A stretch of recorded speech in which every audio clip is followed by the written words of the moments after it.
Hey everyone, working on one of my favorite engines today, a 12 valve Cummins, and just want to go over a couple things here. So this is a P-pump engine, and I love these just because of how simple they are to work on. Now this motor came in not running, had a lot of issues.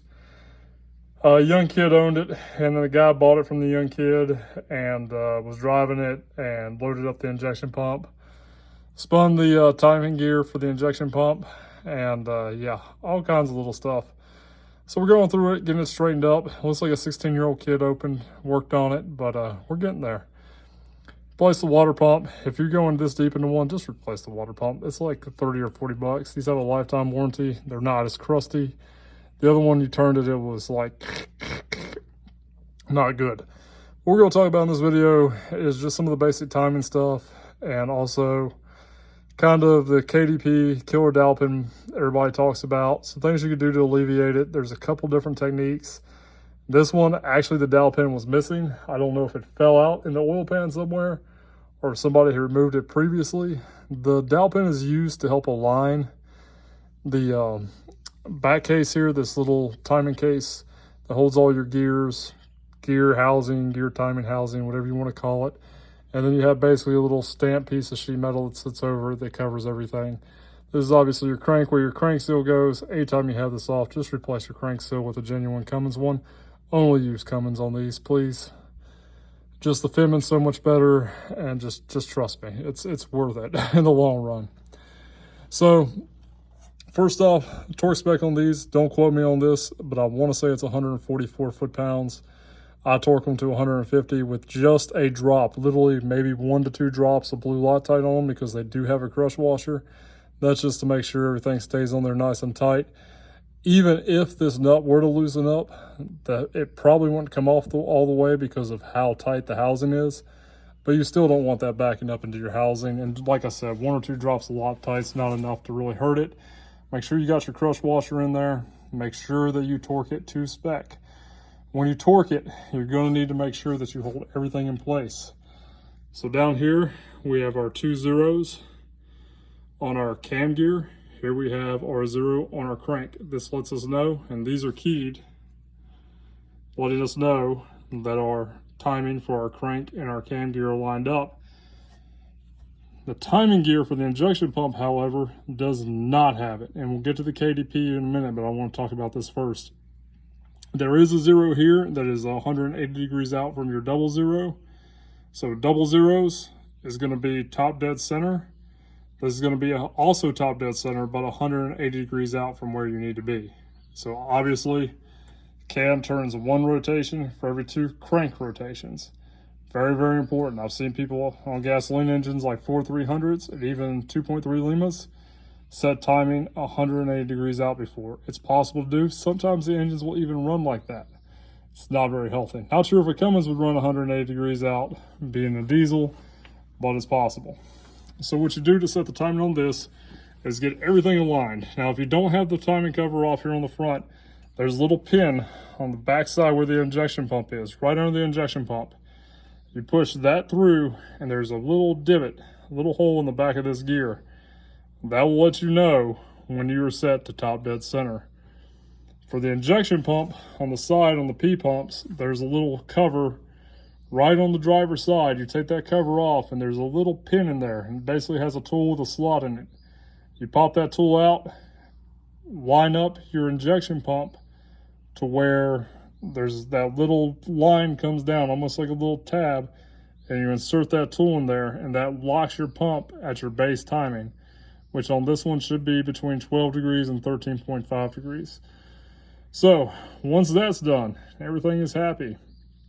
You have to hold everything in place. That little tool is not designed to handle 144 foot-pounds of torque being applied to this. Now, once again, you can pull your oil cover housing off out of the way, and there's a little puller kit you can get that just basically pops this right off, and that will allow you to reset your gear. Whenever you do set your gear, make sure that it is super clean, super clean.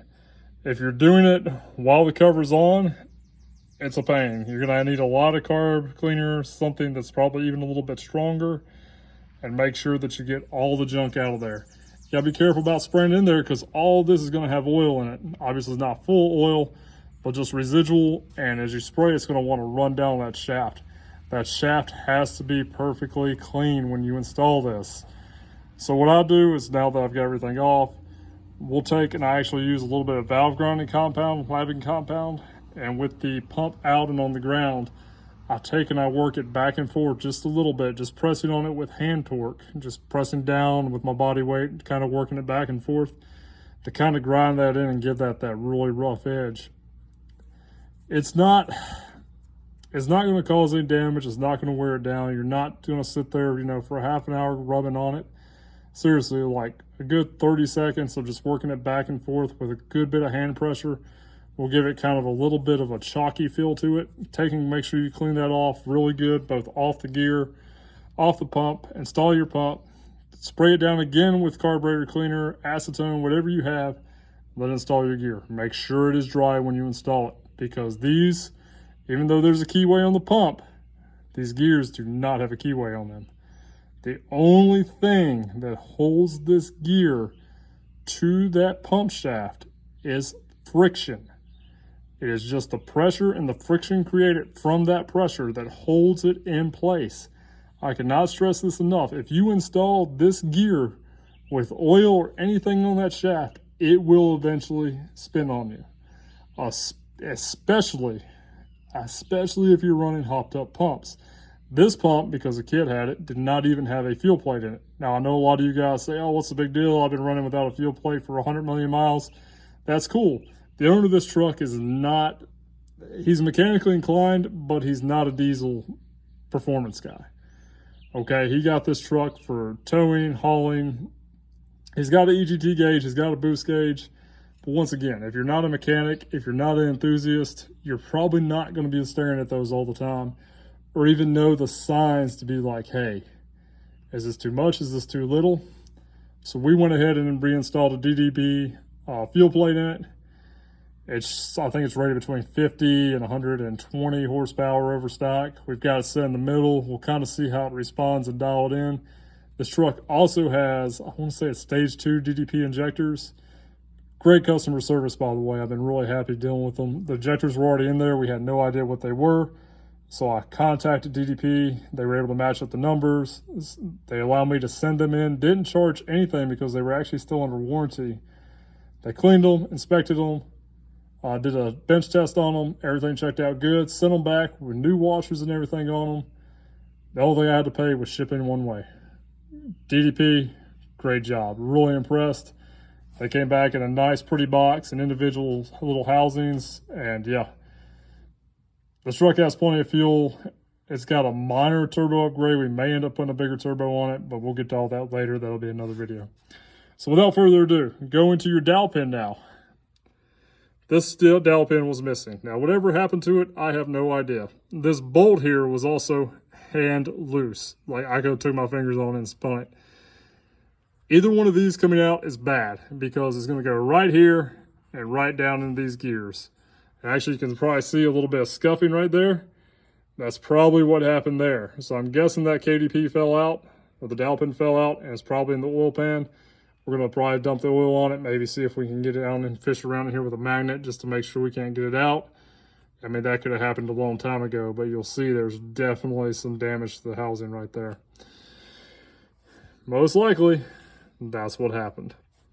He got very lucky that it did not go anywhere else because they can trash your entire timing set, and these gears are not cheap. This timing housing is not cheap either. So what do we do to alleviate that? Some people just remove them and leave them out, to be honest. There's a big debate whether that's a good or bad thing. These bolts that hold your housing on, they do have a lot of play in them. Your dowel pins, some people say they're for pretty much aligning this timing gear housing.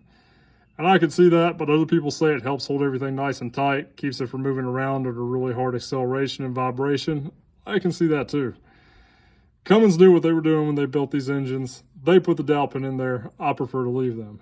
However, I don't like them backing out. So this is what I do. Take it for what it is.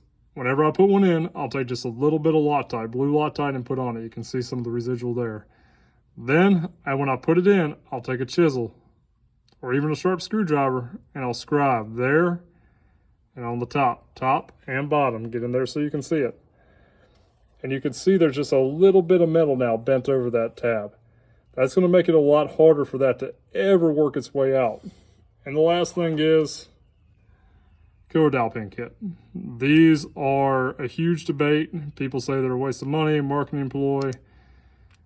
I know guys that have never installed them and have 500,000 miles on their motors. I know guys that have installed them and have 500,000 miles on their motors. So take it for what it is. If you're going to do it, I like this kit personally. It's a cheaper one. This is just a little piece of aluminum. It's like 20 or 30 bucks. It's, you know, basically just a generic one. But you're getting pretty much the same thing as you are in the, you know, $150 kits. The important thing to look for is one that's long enough where if it does start to work its way out, that it will hit this cover piece and not fall out. So if you notice, this one's kind of indented, so I'm going to try to capture this the best I can. But whenever you get it in there, and I'm going to try to do this one-handed just to show you. This is just me, guys. Take it for what it is. But when it's installed, that bolt can never come out because it's going to hit the cover. Maybe a little wobbly, but it's not going to come out.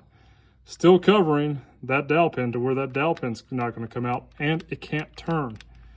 This cannot turn far enough to get over this ribbing material here to get into this gear.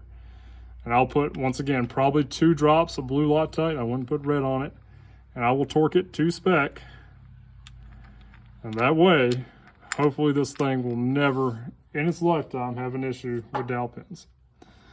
So we're going to have a lot more on this truck as the day goes on. Probably not today, but I guess I should say as the week goes on. We've almost got it back together. Really excited to hear it run. It's been torn apart for a while in the customer shop, and now it's here. We're almost there, guys. If you have any tips, tricks, hints, if I did something right, did something wrong, leave it in the comments. Remember to like, share, and subscribe. As always, be safe and all the way.